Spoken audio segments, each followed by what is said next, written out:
সম্প্রতি সেনাবাহিনীর এক কর্মকর্তার সঙ্গে বাগবিতণ্ডায় জড়িয়ে পড়েন এক তরুণী। সামাজিক যোগাযোগ মাধ্যমে সেই ভিডিও ছড়িয়ে পড়লে মুহূর্তেই ভাইরাল হয়ে যায়। ভিডিওতে সেনা কর্মকর্তার সঙ্গে ওই তরুণীর দীর্ঘ সময় ধরে উচ্চবাচ্য করতে দেখা যায়। এতে ব্যাপক সমালোচনা শুরু হয়।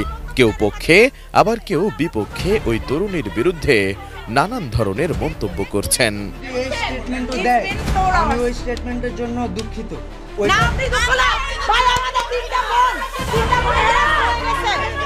জানা যায় সেনাবাহিনীর ওই কর্মকর্তার নাম ক্যাপ্টেন আশিক এবং বাগবিতণ্ডায় জড়ানো ওই তরুণীর নাম ফারজানা সিথি। নেটিজেনরা সিথি নামের তরুণীকে দোষারোপ করে তার ভিডিও এবং একাধিক ছবি পোস্ট করে নিন্দা জানাচ্ছেন। আপনি আমাকে বলেছেন তার স্টেটমেন্ট তো হয়ে গেছে, এখন আর ভিডিও করা কি দরকার? You said this to me. আমি তাকে বলছি you said this to me. কথাটা শুনুন, আপনারা তার ভিডিও স্টেটমেন্ট নিতে চাইছেন, ঠিক আছে? আপনি বলছেন না। হ্যাঁ, আমি না বলি নাই, আমি বলছি যে তার আমার ঘরের ছেলেরা কই? শুনেন, আপনি আমার কথা শুনেন। আপনি আমাকে বলছেন যে সে স্টেটমেন্ট দিচ্ছে, আমি বললাম তার স্টেটমেন্টটা নিয়ে আপনারা কেস করেন। আপনারা বললেন ভিডিও স্টেটমেন্ট চান, ঠিক আছে? তাহলে পরে যখন সে রাজি হচ্ছিল না, তাকে আপনারা গায়ে হাত দিবেন, তখন আমি বললাম ঠিক আছে আপনারা স্টেটমেন্ট নেন, ভিডিও স্টেটমেন্ট নেন। আপনি বারবার এই যে এতগুলো সংবাদ মাধ্যমকে আপনি বারবার একটা করে ভুল ইনফরমেশন দিচ্ছেন। অবশ্যই একটা করে ভুল ইনফরমেশন। এদিকে তরুণীর অশোভন আচরণ ও বাগবিতণ্ডার সময়ও অত্যন্ত বিচক্ষণতা ও ধৈর্যের সঙ্গে পরিস্থিতি সামাল দেওয়ার কারণে ক্যাপ্টেন আশিকের প্রশংসা করছেন অনেকেই।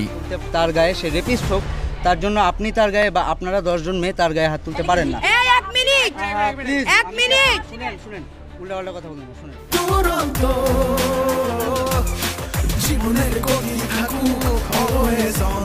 অন্যদিকে সামাজিক যোগাযোগ মাধ্যমে যখন এই ঘটনার ব্যাপক সমালোচনা হচ্ছে, ঠিক সেই সময় ক্ষমা চাইতে বাধ্য হন ফারজানা সিথি। 18 আগস্ট এক ভিডিও বার্তায় সিথি বলেন, সবাইকে বলছি আমার গতকালের ব্যবহার নিয়ে খুবই দুঃখিত। এরকম ব্যবহার আমার কোনোভাবেই করা উচিত হয়নি। সবাইকে বলছি আমার যে ব্যবহার ছিল গতকালকে শেষ 1 ঘন্টার, আমি তার জন্য খুবই দুঃখিত। বাংলাদেশ আর্মির কাছে আমি খুবই দুঃখিত।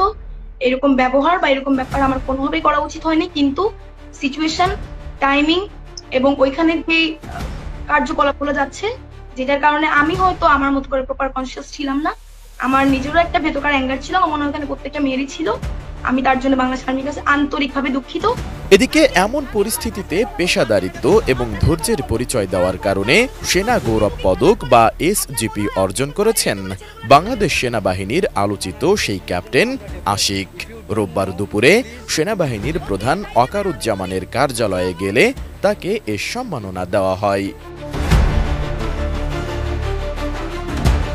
এ সময় প্রতিকূল পরিস্থিতিতেও পেশাদারিত্ব বজায় রাখার কারণে ক্যাপ্টেন আশিককে সাধুবাদ জানান সেনাপ্রধান ওয়াকারুজ্জামান এবং ভবিষ্যতে আরও ভালো কাজ করার জন্য অনুপ্রাণিত করেন তিনি।